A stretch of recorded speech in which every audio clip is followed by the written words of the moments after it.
is I wanted us to begin with a story that I'm going to tell you all. And this particular story is very close to my heart.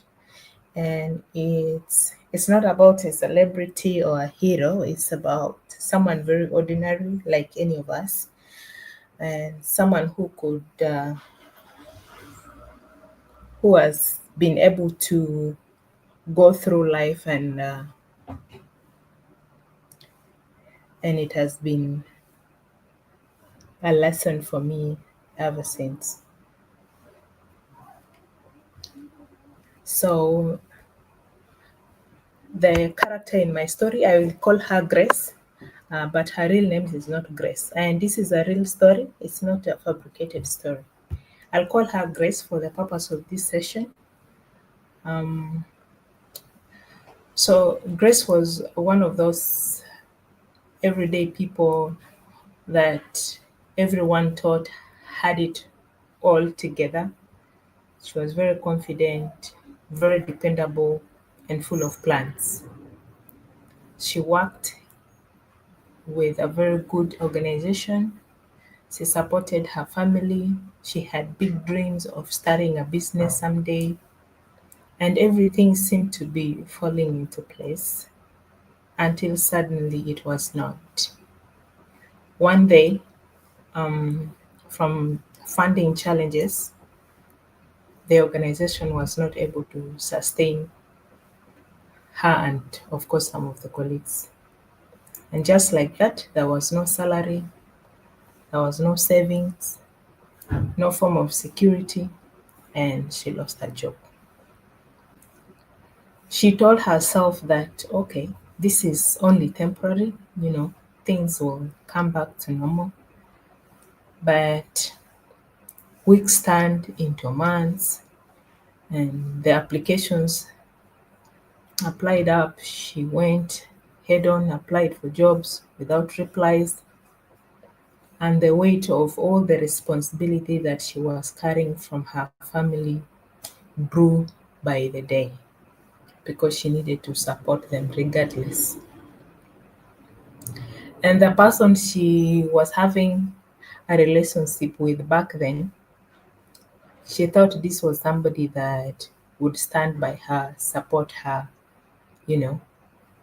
But slowly the partner started drifting away because now she was, I, he was like, things are not moving okay. The lady is constantly stressed with a lot of responsibility. So he felt like he cannot handle it. And there was a lot of uncertainty. And just one evening, he decided that he needed space. So he left. And that space that he asked for became silence, and that was the end of the relationship. And while all of this was happening, uh, Grace's mother was ill. She had pressure and diabetes. So because the daughter now was able to not maintain, buying the drugs and all that, she also felt ill uh, from relapse and all that. And sometimes she cannot afford to take her to the hospital. Then the bills at home, sleepless nights, and all that. Grace became a caretaker, a provider, even with her broken heart.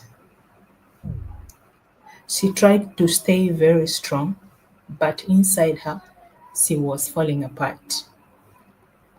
And she began to withdraw, of course, from people, from friends, the people that she used to know. She withdrew from them.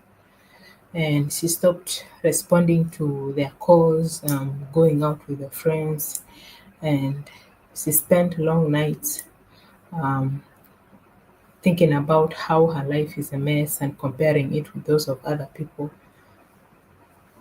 who were the colleagues, age mates, and all of that. She felt left behind, she felt invisible, she felt very tired of pretending to be okay.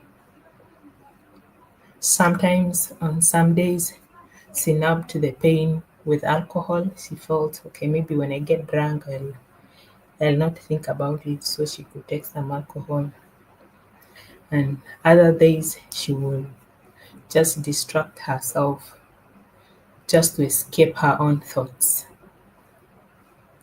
On the outside, she looked fairer, like things were okay because she needed to be strong for the family. But in the inside, she was very exhausted, she was lost, and she was quietly breaking down. Months went on, and almost by accident, she walked into one of the self-discovery session that I was holding at a certain place. And it was almost by accident because she came to look for a waiter job. And we were seated on a table, like having coffee and just talking about self-discovery and all that. And she decided to join. She listened quietly, but when you look at her, you could already tell that this is somebody who was going through something. Um, Her eyes were very heavy, her energy was very low. And after the session, she came to me and said softly, I don't even know where to start anymore. I didn't have any grand advice for her at the moment. So I simply gave her my attention and really listened to her as she poured out her pain. And when she was done, I told her something very simple. Grace, you don't have to be perfect to start again. You just have to give yourself the permission to heal. Those words, of course, did not fix everything or fix anything overnight because definitely nothing can be fixed overnight. But they planted a seed in her. We kept in touch for some time and always talked about things, and I gave her some strategies that she could use, simple things that she can start working with. And she began taking small steps, journaling down her thoughts, taking evening walks, even just by herself, calling me anytime that she felt she needed to talk, you know, and learning to forgive herself for not having it all together or for not having everything figured out. Month by month, she started to come back to life. Eventually, she found a small job, a sales job. Um, this was not a big role compared to the one she had in the organization, but it gave her some peace. And from the small money that she was able to earn, she could now buy some drugs for her mother and all that. You know. So one evening when we were talking, she told me something that stayed with me up to date. She said, Brenda, it's like I was drowning, but you helped me remember that I could still swim. That moment changed something in me too, because I realized how many people around us are like Grace. You see very strong people, very brilliant people, very capable people. But quietly, we are fighting invisible battles. And all they need is someone to listen to remind them that it's okay to start again. That experience became one of the seeds that actually gave birth to Build Your Best Self, a space where we can reflect, heal, rediscover the strength that is there within us.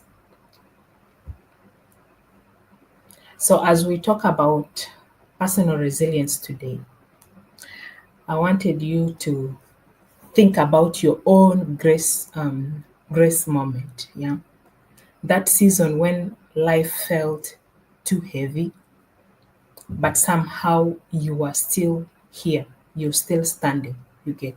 Because resilience isn't built when life is perfect, it's built in the middle of the chaos, the heartbreak, the uncertainty, the feeling of feeling too small, feeling you're not enough, and all that. It is what helps us to rise again. So by the end of today, we will be able to know and understand what personal resilience is. We will be able to understand why it is important for both personal and professional growth, to also identify some of the core pillars of more resilient people, recognize some of the barriers that we have that weakened our resilience, and also some practical strategies that we can apply daily to build resilience. So, when we talk about resilience, it is the ability to bounce back from difficulties, the ability to adapt to change, and keep going even when life gets very, very tough. It doesn't mean like you have to pretend that, things are fine and there's no struggling, there's no pain, that everything is okay. No, it doesn't mean that. It's more about how you respond to everything that is happening to you, how you recover from everything that has happened to you, and how you grow after the setbacks. That is what resilience is. Think of it like a muscle. The more you do exercise, the stronger it becomes, or like a rubber band. When you stretch a rubber band under pressure, it does not break. It's able to stretch, yeah? But once you release it, when the pressure is gone, it returns back to shape. That is the simple analogy when we talk about resilience. And that is what resilience means. That you have the ability to bounce back from all the adversities that are happening in your life. Whatever it is that you're going through, when you have that ability to go through it and come back stronger, yeah, then we will say that you are a resilient person. Why is resilient important? Because life will always bring stress, life would always bring about change, bring about failure, and all of that. But when you're resilient, it helps you to handle it without losing hope. Yesterday, we talked about how people have been able to not be able to manage the kind of things they're going through, the mental health issues and all that that comes up because of the stressful things that we go through in life. So resilience equip us to navigate these challenges without ever giving up. It also helps to protect your mental and emotional health. Yeah. When we go through stressors, there is risk of burnout, risk of anxiety, and hopelessness. When you feel like nothing makes sense anymore, and you feel maybe the only thing is for you to consider taking your own life and all that, that is a sense of hopelessness. Like there's no hope left anymore. But when you have resilience, or when you are resilient, it helps you to build a sense of balance and calm, even in those chaos you get. And then resilience also supports personal and professional growth. Professionally is the secret ingredient for success you get. Resilient people see setbacks as lessons and not roadblocks. Whenever they see a challenge out there, they ask themselves, what can I see? What is this thing trying to teach me? What can I learn from this situation? Rather than, oh, this has happened, like I'm done. You quit, you go. Resilient people see lessons from whatever challenge they are facing, and they keep learning, keep adapting, and keep growing. You get. And then resilience also strengthens leadership and credibility. Leaders who show resilience inspire confidence in others. When you're a leader and you talk to people about resilience, when they see that you are actually resilient yourself, you are able to inspire that confidence in them. You get. So people get to trust you more, people get to follow you, you know, and even in their difficult times, they are able to rely on you as a leader. And that's how it's able to strengthen your leadership and credibility. Now, let's look at the types of resilience. We have emotional resilience, which is the ability to manage emotions and stay calm under stress. Now, when we talk about staying calm, meaning that whatever situation, whichever stressful situation you find yourself in, you don't lose your mind. You are able to stay calm and think clearly, regardless of the stressful situation you find yourself in. You don't end up reacting negatively to the situation that you are in. Then we would say that you are emotionally resilient. And then physical resilience is when you are maintaining some level of strength, energy, and health for you to recover from fatigue or illness or something that is happening to your physical. You get. So if you're able to maintain that level of strength, regardless of what you've been through, then we would say that you are physically resilient. And then mental resilience is more about the mind, where you're able to stay focused, stay adaptable, and solution oriented when you are in difficult situations. You look at how can I resolve this just to move forward, and you know your goals. You are focusing on your goals regardless of what life throws at you. You are able to remain focused, so we would say that you are mentally resilient. And the last one is on social resilience, where you have the ability to have a support system, supportive relationship, communities, or networks that you can rely on for strength. Uh, Yesterday, we talked about how if you're in a situation, you can find somebody you can talk to and all that. That element is what forms the social resilience. So you need to have a supportive relationship. You need to have communities where you can always go and talk to. You need to have networks, people that you can easily talk to find strength. Because when you don't have, then your community, your friends, your network support you and give you the strength that you need for you to go forward. Then we would say you are socially resilient if you have that kind of community. You get. So when one area is weak, others follow. So we must be able to nurture all the four. You get. So as a person, for us to say that you are a very resilient individual, you must be able to nurture all the four. Because if one part, if like you're physically not resilient, your emotional, mental, even social resilience will not work.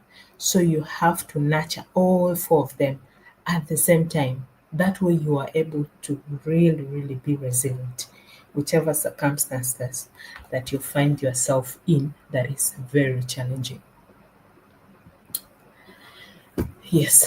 Then we look at the resilience circle. So when we talk about resilience, it is not a one-time act. It is more like a process you get. So it starts off with an adversity or a challenge. that you have. Yes, a crisis, setbacks, heartbreak, relationship issues, family issues, loss of a close friend, anything at all. A stressful event, that's an adversity or a challenge. So it starts there, you get. Then after that comes the emotional reaction, you get. So your initial response to that challenge, to that stressful event, stress, fear, anger, sadness, uncertainty, you get. It's just a normal part of being a human being, because as a human being, you have emotions.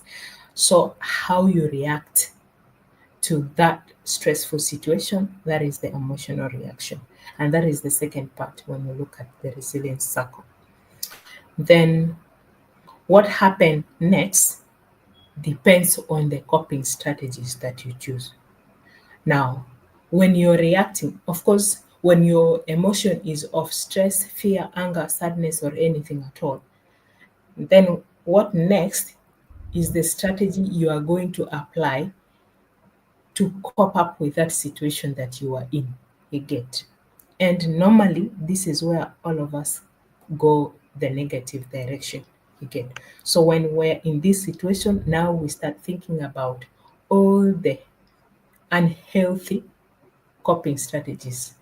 And the choice you have to make as an individual is whether to choose a healthy or unhealthy strategy. Now, healthy strategies are the ones that are positive. You get, where you seek support, you find solution to the problem and all that. And then the negative ones are the ones where we now see you are isolating yourself as a person. Um, you don't want anything, you don't eat, you don't talk to people, you don't, I mean, like you start drinking alcohol or smoking, or they start thinking about how you can take your own life and all of those. Those are the unhealthy negative coping strategies that emerges from the reaction to the stressful event. Then once you are able to apply a strategy, the last thing is about adaptation and growth. Now, most of us do not reach here because we always pick the path of unhealthy coping strategies. But when we pick healthy coping strategies, then we now end up at adapting because of this thing happened. So, how should I change? What should I change? Because we are learning from what has happened and then we are growing from it. You get. So you learn, you evolve, and you emerge stronger because at this point you've been through this challenge. Now you know what it takes. But most of us, we stay stuck at the negative or unhealthy coping strategy to the extent that we can't move forward. And then when we are stuck there, we repeat these scenarios throughout in our mind, and that ends up affecting our mental health. You see people going mad, crazy, on whatever, committing suicide, and all of those because we've ended up choosing unhealthy coping strategies to whatever situation that we are going through. So it's always important to remember that resilience is a process, it's not a single act, and every challenge that you go through in your life gives you a chance to stretch your resilience muscle. So think about this resilience as your muscle. So every time you get a challenge, think about it as like you're a rubber band that is being pulled around by by the challenges you get. But once you're able to move through the challenge, you are able to regain shape. You're able to come back to yourself. Things will pass. These two will pass. The situation is not permanent, so it will pass. Okay. And then we look at the pillars for resilience, and we talked about some of these pillars when we looked at emotional intelligence, and one of it is self awareness. It's important for you to know your emotions and limits, your triggers, and everything. Yeah. So you need to become aware of your own emotions. You need to know what can easily trigger you into a very bad mood. You know your limits to almost everything.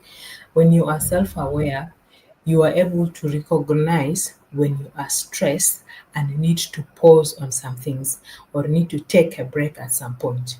Because if you're not self aware, you are not able to tell until it is out of control. So it's very important for you to be aware of your own emotions. And then self regulation, you need to be in a position where you are able to manage your stress. You get manage the stress or the stressful situation or manage yourself during that stressful moment by controlling your impulses, your emotions, staying calm under pressure and all of that. When you're able to do that, you're choosing a thoughtful responses instead of emotional reactions. When something happens that is so stressful, you don't end up reacting to it just because maybe you are angry, you're sad or something. You don't react, you get. But you are able to think and reflect about the situation and then respond thoughtfully. That is self regulation. And then another pillar when we talk about resilience is optimism or a positive outlook, where you are constantly looking for possibilities rather than problems. And you have the ability to see setbacks as temporary and solvable. So no situation is permanent. Whatever situation you're finding yourself in right now, it is not permanent, it is temporary. It will pass with time and it has a solution. There's nothing that has no solution, maybe death. Yeah. So it has a solution. Yeah. And always look for possibilities. Yeah. Whenever you are in that situation, in a challenging situation, look at what is possible. Look at what situation is trying to teach you rather than saying it like the last hope that you have. You get. And then another pillar is in terms of the social support. We talked about having networks. It's important for us to build relationship with people that can provide that support for us whenever we find ourselves in those stressful situations. And everybody needs somebody at some point.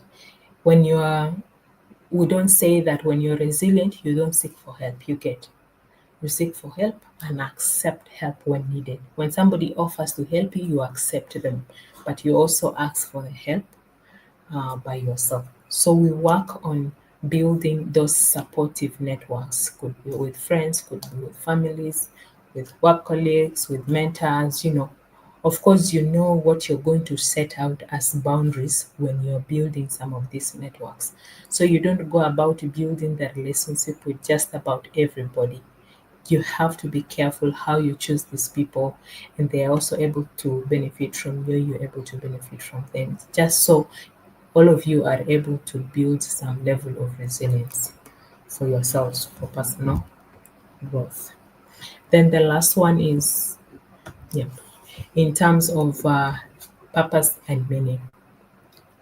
So you need to be able to define clearly your purpose or have some sense of why you do what you do. So whenever you are faced with a challenge, you are always reminded by your why. Why am I doing this? You get. When you don't have a sense of purpose, it's very hard for you to accomplish anything.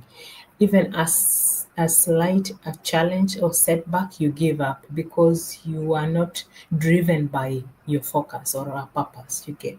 So it's very important for you to define your sense of purpose clearly for your life, because that is the only fuel that will take you through tough times. If you don't have it, you are not able to pull through any difficult situations because you will just give up. Why am I even trying this hard?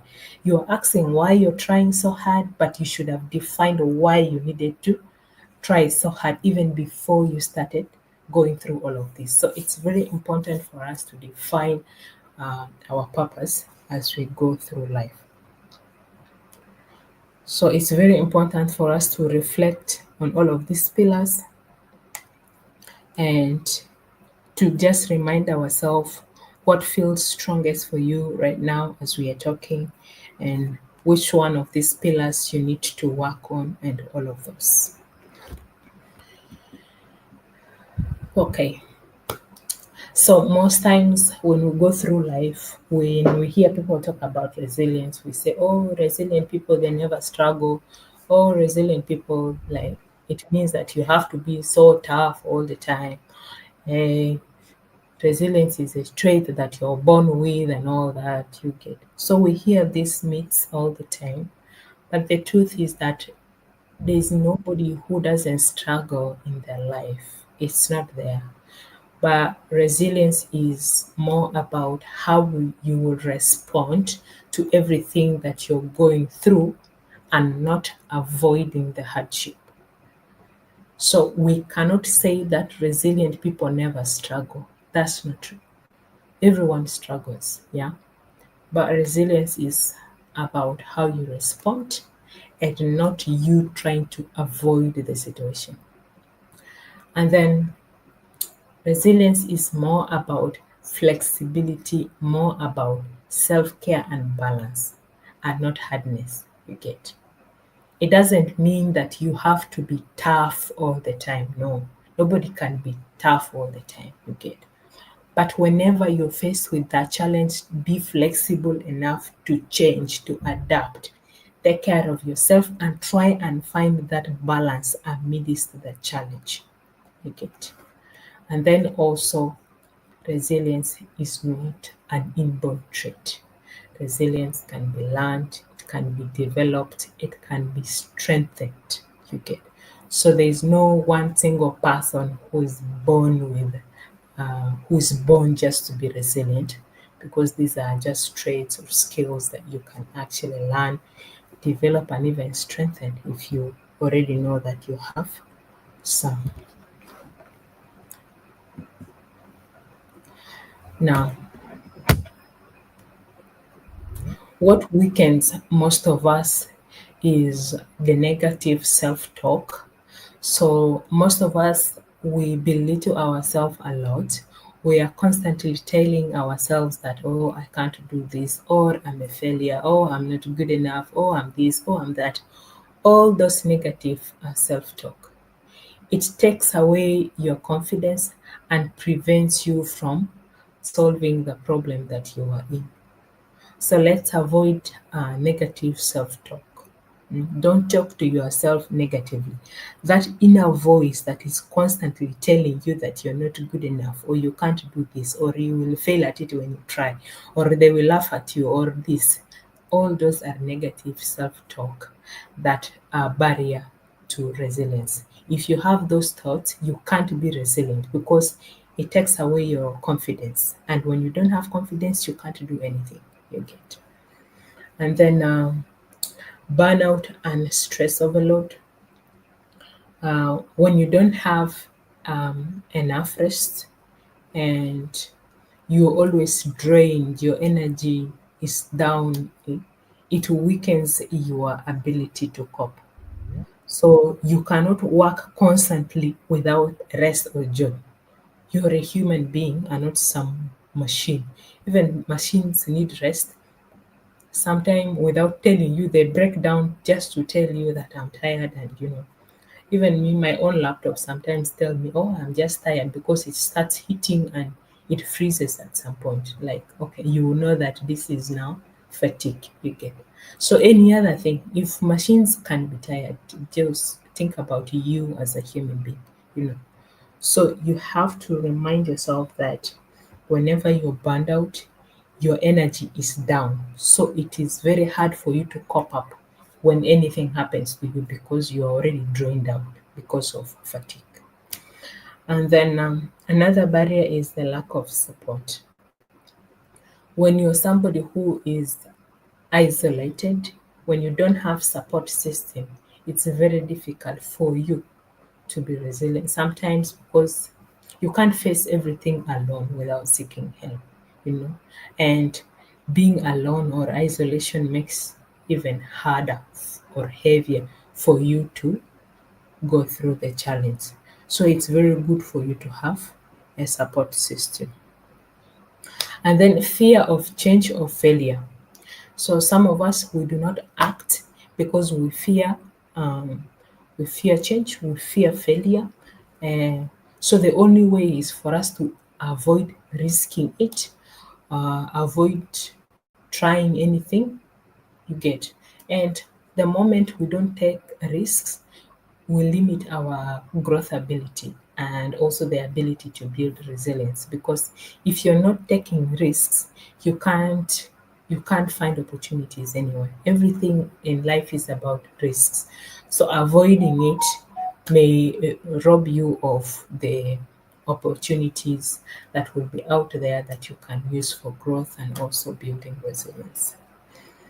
And then the last one should be rigid thinking. So when we talk about rigid thinking, we are looking at somebody who refuses to adapt when things change. Yeah. And for instance, you put out a plan, you want to do something, but halfway things change. Now, for you, instead of adapting so as to continue with your plan, you refuse to change. Whenever you are rigid, you don't want to change, you limit your level of flexibility and recovery, because now the strategies that you've been applying can no longer work because things have changed. So you needed to change and change the strategies that you're going to use to achieve your plan. But if you don't change and don't change the strategies, you will never see the results. And meaning you can't recover from the change that has happened. So rigid thinking is one of the barriers to building resilience. So once you're able to know these barriers and being able to identify them, you can also find ways of breaking them. So let's look at the same barriers that I think most of us have and see if we have strategies that we can use to overcome them. Yeah. Okay. So for somebody who is constantly uh, negative, like talking negatively to themselves. There's negative self talk. Oh, I'm not good enough. I'm this, I'm that. If you reframe from those negative thoughts and ask yourself questions like, what can I learn from this situation, instead of saying, oh, why me? Why is this thing happening to me and not everybody else, and all that? You get. And see challenges as an opportunity for growth. You get, then you are able to overcome that barrier. Then practice gratitude. Focus more on what is working and not just what is broken or what is not working. You know, Gratitude means you must be grateful for things that are good in your life. You get. So always focus on the good, what is working now. You are in a challenge, but yes, but there are still other things that are working. So be grateful for those and focus your energy on those. Then the challenge, you will have enough strength to work around it.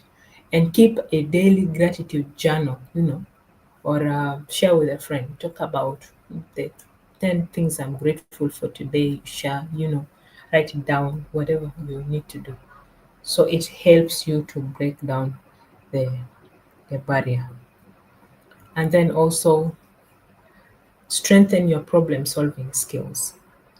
Whenever you're faced with a problem, try and break the problem down into smaller, manageable uh, steps, so that you are able to focus on what you can control, because there are things that are out of your control, you can't do anything about it, but then you have the opportunity to focus solely on what you can control. That way you are able to um, break down the barrier. And then take care of your body. Try as much as possible to rest. Try as much as possible to exercise, to hydrate. A healthy body fuels a resilient mind. So try as much as possible to take care of your body. And then work on building a supportive relationship, because that is very important, you know. And then lastly is for you to stay purpose driven. Remember what matters to you most, because that is what gives you the strength when things get very hard. Now, if you only had to do one thing after this session, do this. Ask yourself each night, what went right today? Because this is what will train your mind to find hope, not despair. Every time you find yourself lost, what went right, that way you were able to train your mind. Okay. So last time we looked about emotional intelligence, and I want to see how we can link emotional intelligence to resilience. And we already talked about self awareness.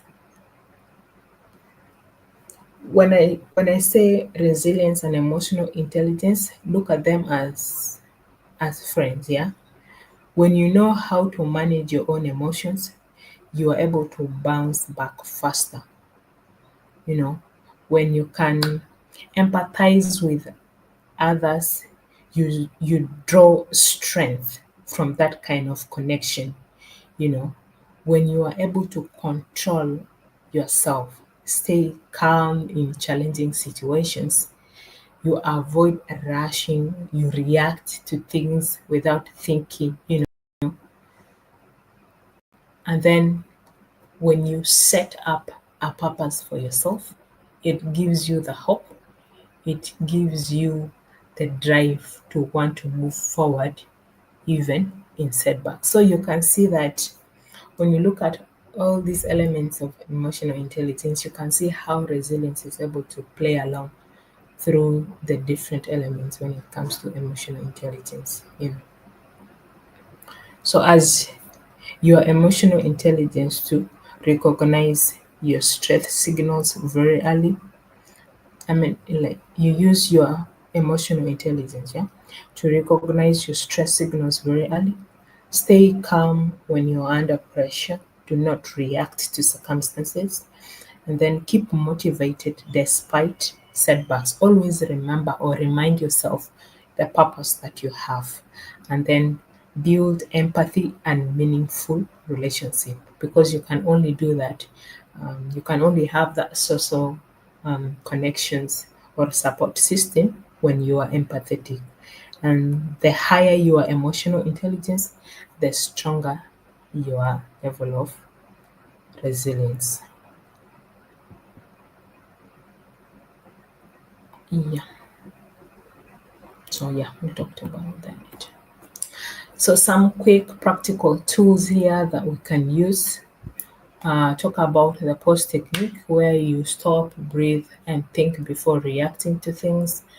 And then we have the gratitudes, a technique where we're able to write down three things that we are grateful for every day. You don't need to do three, you can do 10, 20, but just be grateful for things in your life every day. That way you are able to train your mind.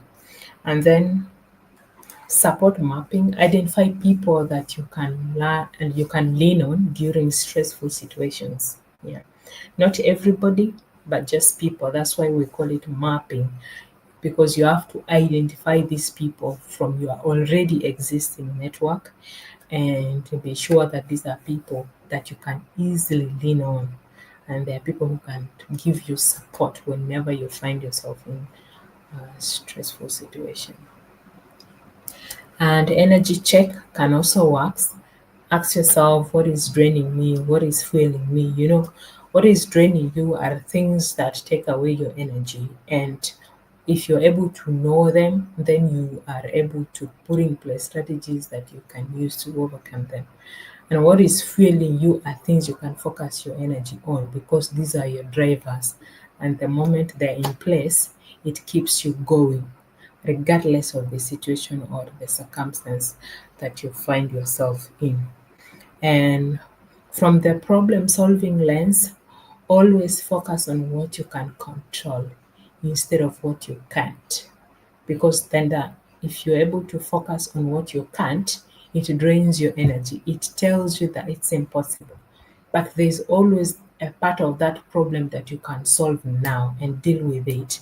Then you later start thinking about how can I resolve the others. Because the moment you start solving it in parts, you will realize that it was not hard after all. And this is something that you could easily resolve. So these small actions will be able to help you build some level of consistency. And of course, we know consistency is what builds resilience. Now, why it is important for us to talk about resilience is that when you're able to cultivate resilience within you, the benefits are multiple.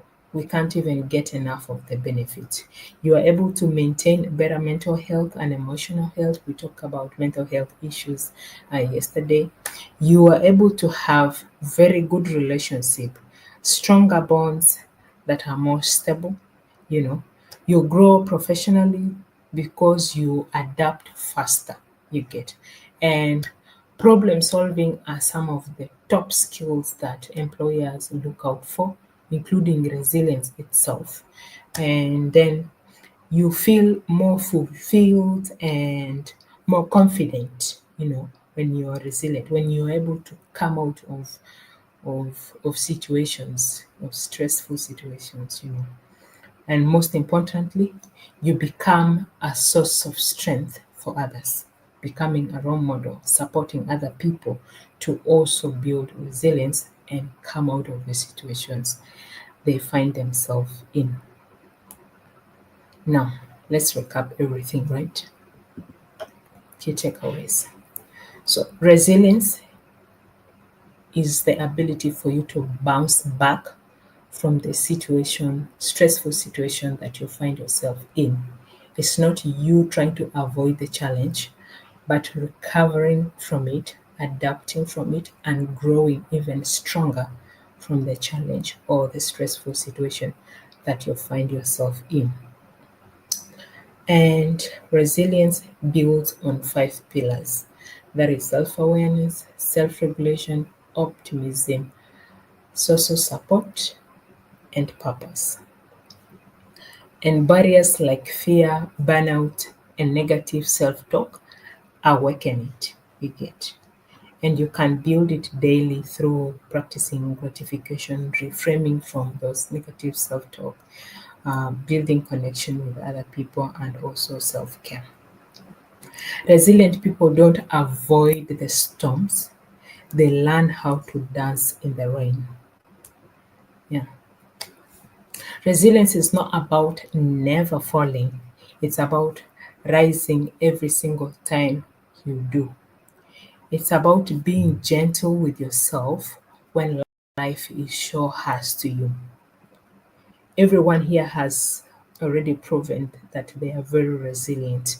You what you've been through, you've been able to survive 100% of some of your worst days, and you are here today and you're a testament to your level of resilience, and it's proof of your level of resilience. So keep nurturing that inner strength within you, because resilience isn't what makes life easy, it's what makes life possible. Uh-huh. I think that's everything I had to cover today. I don't know. Yeah. Thank you so much. And over to everybody, Peter, and everybody, if there are questions. I don't know if I stop sharing the screen so I can look at the questions that are there. Thank you. It has been a great session. There are no questions in the chat box. And so participants will just raise their hands and then ask questions. I have shared the attendance link in the chat box, so kindly register your attendance. And unfortunately, I'm jumping away. I'm running to I'm running for some funeral place. So, Okay, but I'm happy it's, that it's we okay. have come to the end of the session. So I will just stop the live stream and then let you continue with them. I'm happy that also Rose is here. So Rose can two of you Okay, can okay. the session. Yeah, thank you.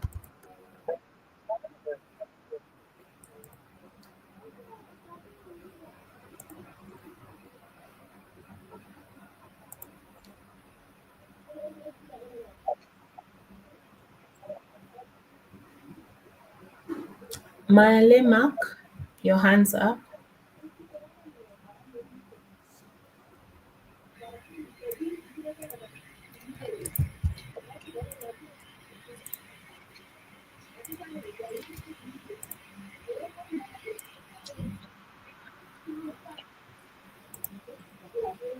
Hi, Brenda. Hi. There are questions in the chat box. Oh, okay. I'm seeing. Okay, let me see. Um, we start with the word tone. Like, so he's asking, is resilience the same as adopting? So, okay, resilience and adaptation are related, but they are not exactly the same thing. So, let's just break that down for a bit. In terms of definition, when we talk about resilience, we are looking at the ability for you to bounce back from difficult situations, right? And then adaptation is the ability for you to adjust or change your behavior, change your mindset, or change your approach to fit the new situation or condition you get. So they are basically not the same thing. When in terms of focus, resilience is more about recovery and growth after a challenge. Meanwhile, adaptation is basically about adjustment and alignment to new realities. You get. So they look related, but they are not the same thing. And then Mien is asking, can you differentiate between hope, perseverance, and endurance to resilient? Um, are you in a position to talk?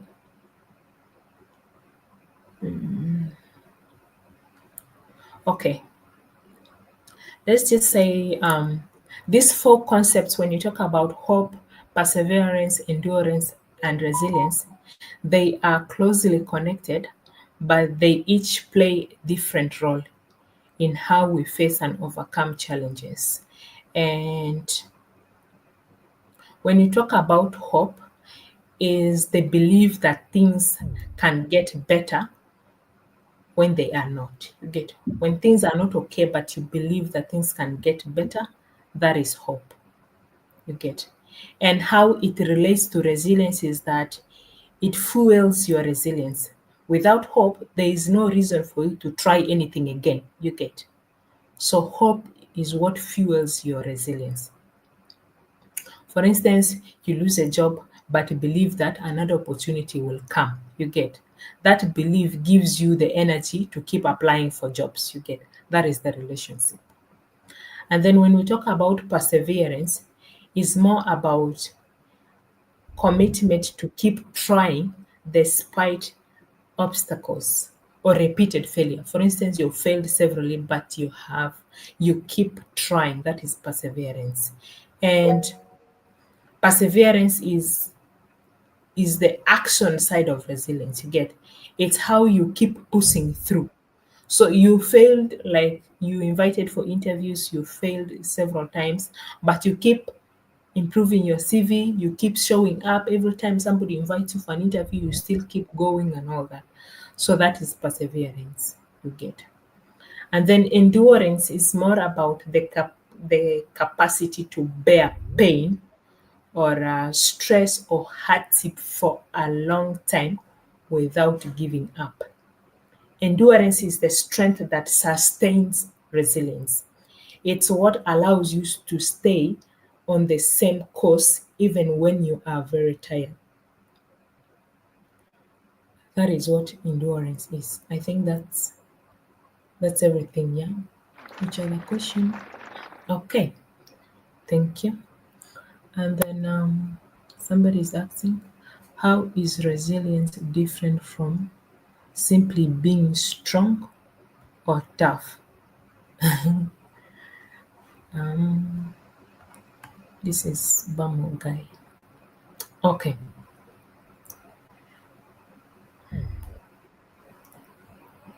when we talk about, I mean, when we talk about you being simply strong or tough, let's just start with being strong and tough. It could mean you are appearing unbreakable, you're good, but you are hiding emotions and pushing through the pain regardless, you get. So, in terms of meaning, when we say somebody is strong and tough, they appear unbreakable, you get. And they hide the emotions and they push through pain regardless. But being resilient is where you now acknowledge the pain that this thing has happened to me, and yes, this is it, you get. And then you adapt through it and bounce back with growth and wisdom, you get. And then in terms of mindset, when we say you are strong and tough, you think in your mind that nothing can affect me, you get. But when we say you are resilient, we say things affect me, but I recover, I learn from them, and I recover. You get. And then in terms of approach to emotion, the the being strong and tough suppresses all the emotions to appear brave or unaffected. You get. This kind of people pretend that everything is okay, that they want to show people that I cannot be affected by other things. They suppress their emotions. But being resilient means that you accept your emotions the way they are. You feel them because they are part of you, and you manage them in a very healthy way. You get. I hope that answers your question. Just give it a thumbs up. And another same question is Guy here or he has left? Oh yeah, you're here. You're connecting from two devices. How can someone maintain optimism during prolonged stress or uncertainty? Malemak, your hands are still up. I don't know if you wanted to ask another question. Okay, so we talked about now optimism is when things are improving, but what about when the storm is not going? You get, like, you are optimistic because you feel like, okay, things are going to get better. Yeah. But when you've tried everything and nothing seems to change, that's when optimism stops being a feeling and it becomes more of a discipline, you get.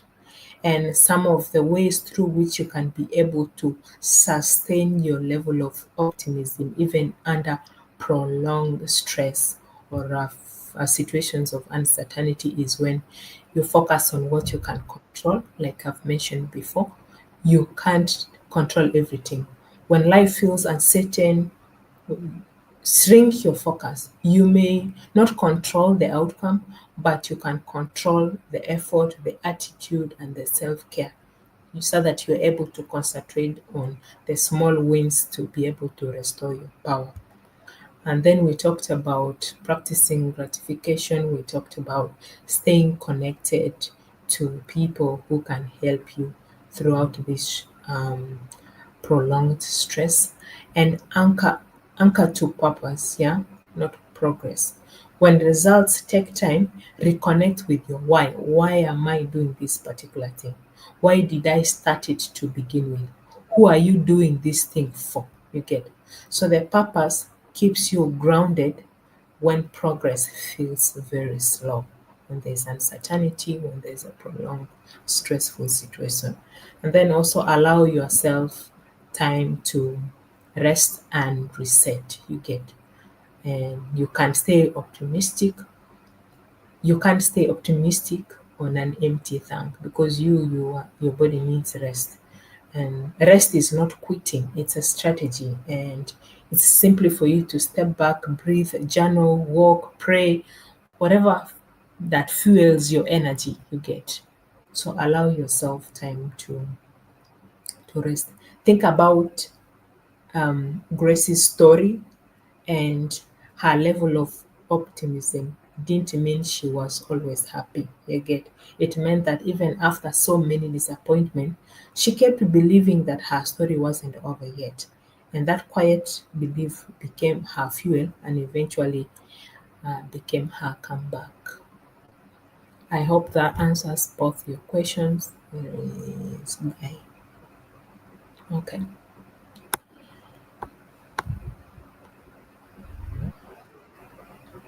Garang, I think I've mentioned a lot of what we can do to build resilience. We talked about social connection, we talked about practicing daily gratification, focusing on what we can control, anchor the purpose, allow time to rest, and all of those.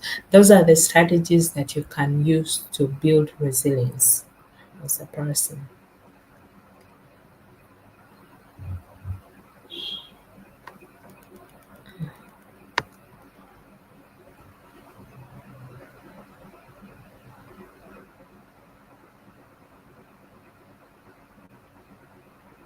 I'm looking at Calista. Calista, you want to talk?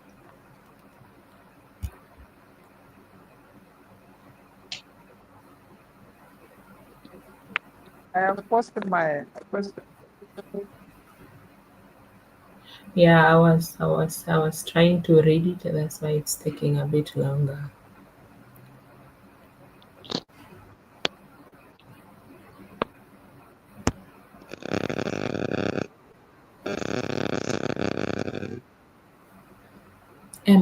Emmanuel, you can mute yourself.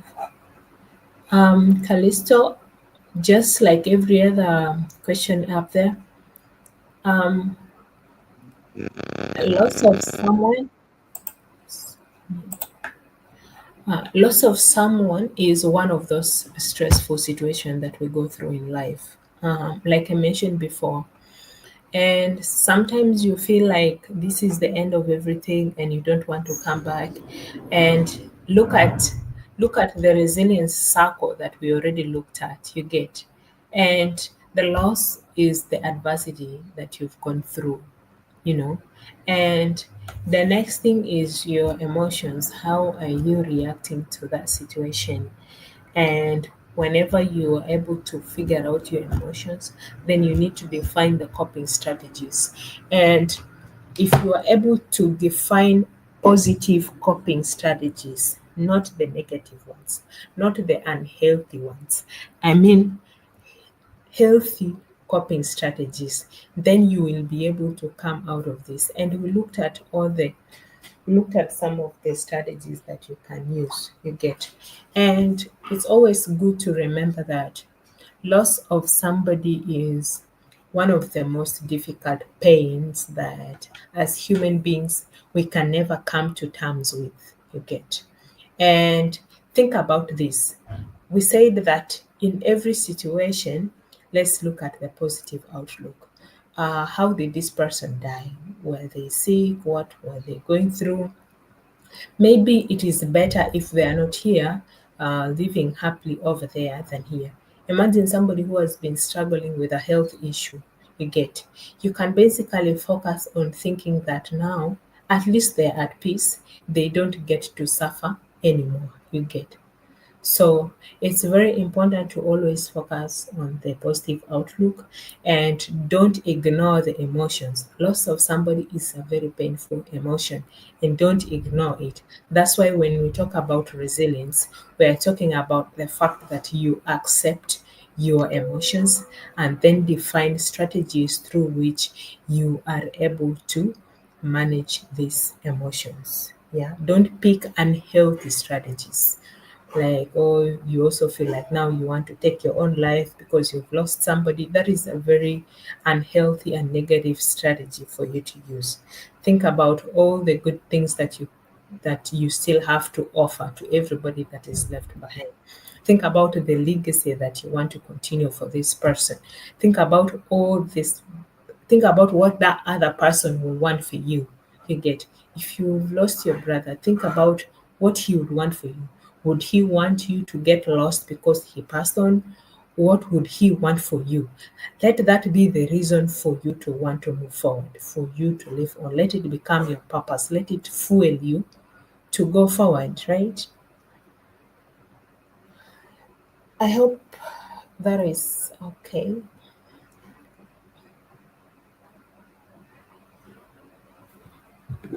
Um,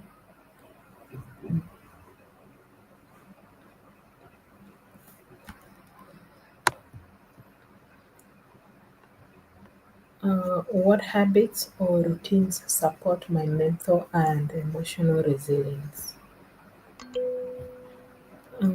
I think some of these habits. I think Rose mentioned some of those habits even yesterday, and we talked about it even in the earlier sessions, that personal habits that can help you nurture some level of resilience include time off to reflect. If you're somebody who likes reflection, you can reflect. You can do this early morning, or late in the evening, so you can take some time off to reflect.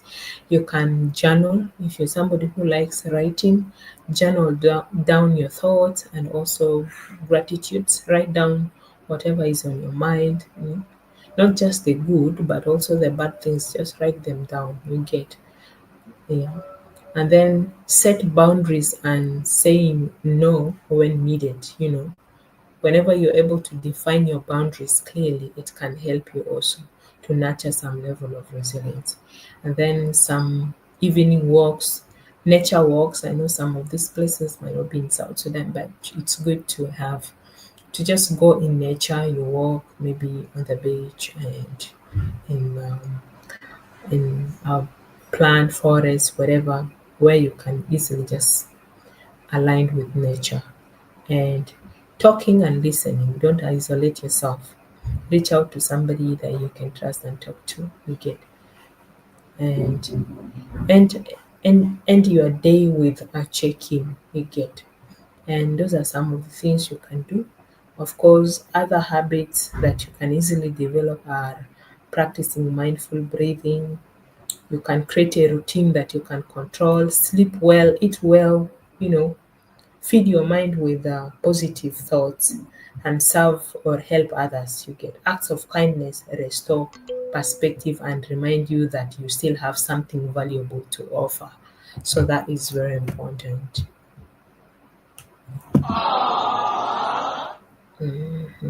Thank you.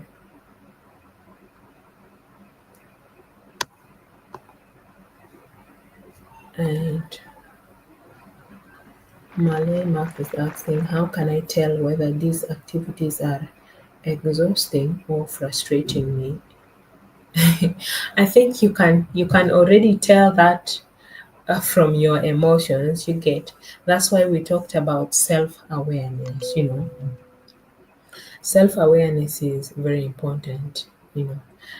So whenever something happens, pay attention to your energy, not just the outcome. When you're doing something, pay attention to how your energy is. Ask yourself after an activity, do I feel lighter or heavier? Did that refill me or like depleted my energy? You get, if you finish and feel calmer, hopeful or mentally clearer, it's likely fueling you. You get. But if you feel tense, irritated, or it's likely draining you. So the simple rule is your energy level is either up or down. That way you can do. And then you can also, when you every experience leaves an emotional aftertaste. You get, if you feel inspired, feel peaceful, or you feel very proud after an activity, you know that is something that is okay.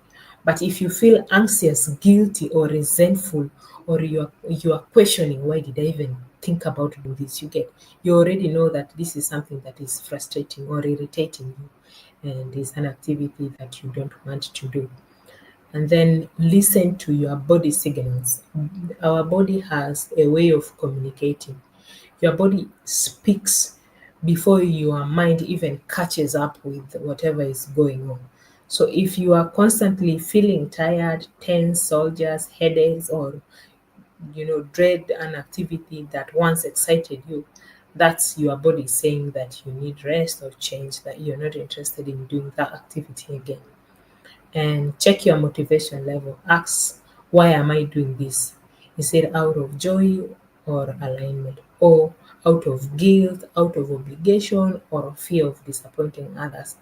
Any of this can give you a signal of whether this is an activity that will exhaust you or frustrate you. Yeah. Um, okay. So it's important for us to remember that resilience isn't just about pushing through things.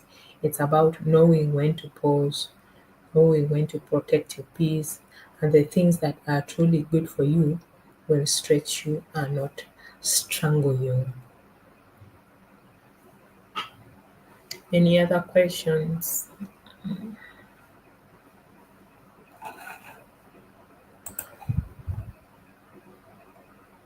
So for the assignment, you will just simply describe any one recent challenge that you faced and how you responded to it at that time. And now that you have gone through today's session, what strategy would you have applied differently? Or if you are faced with a similar situation, what strategy would you apply the next time? Basically, the assignment. Yes, please, Rose. Go ahead. Hi, Brenda. Um, Hi, thank, good afternoon. thank, thank you so much for the beautiful session. Though I joined late, but I've as well learned a lot.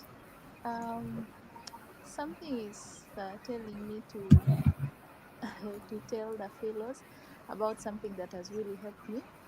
Um, for us who believe in God and all other things, I mean, for us who believe in God, despite all other things, there's this one someone that has really helped me. If you can write it down, then you can watch it on YouTube. It's called Beautiful Ashes by Apostle Joshua Selman. It's really that powerful session about hope, resilience, endurance, and all other challenges that we are facing. And I can really testify that it has helped me. Uh, I've been through a lot until this stage, so it's through that session that has helped me. I'm just adding on to the strategies that Brenda has used, so you can actually watch that, and I believe it will help. Thank you. Somebody is telling you to type it in the chat box. I think they didn't hear you. Please do that. Callisto is saying you should type.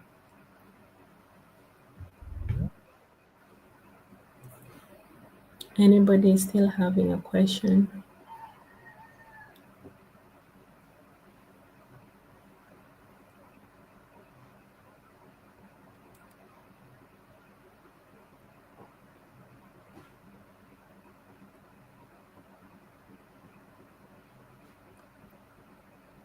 Yes. Okay.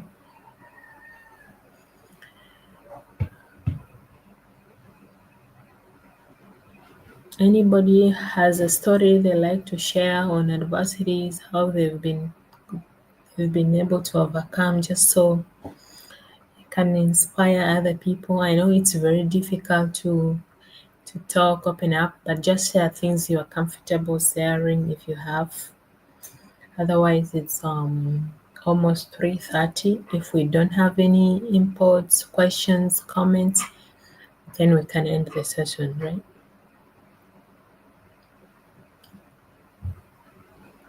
Please ensure that you've completed your attendance.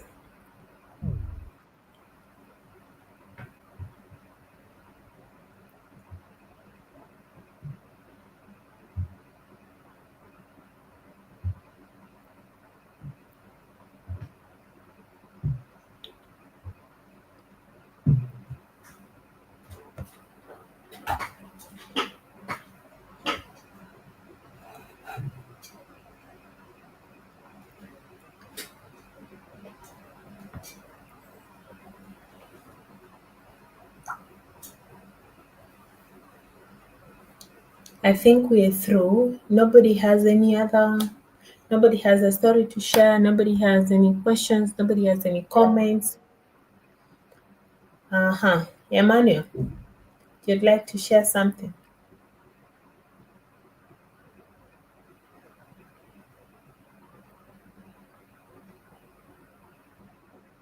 Emmanuel and Garang, I think your hands are up.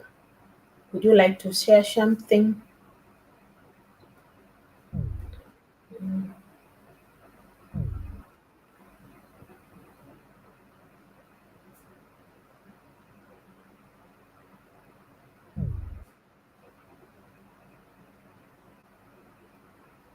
Probably a mistake. Please, guys. Everybody, thanks for participating in today's session. Do have a lovely evening.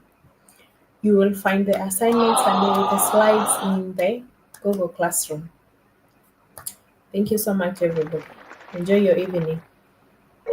Likewise. Thank you.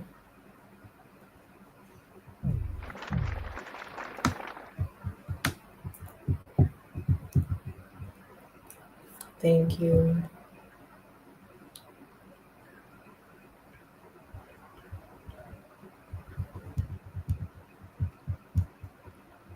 I'll still be here for a couple of minutes. If you have something to say, you can do that. Have a nice evening too.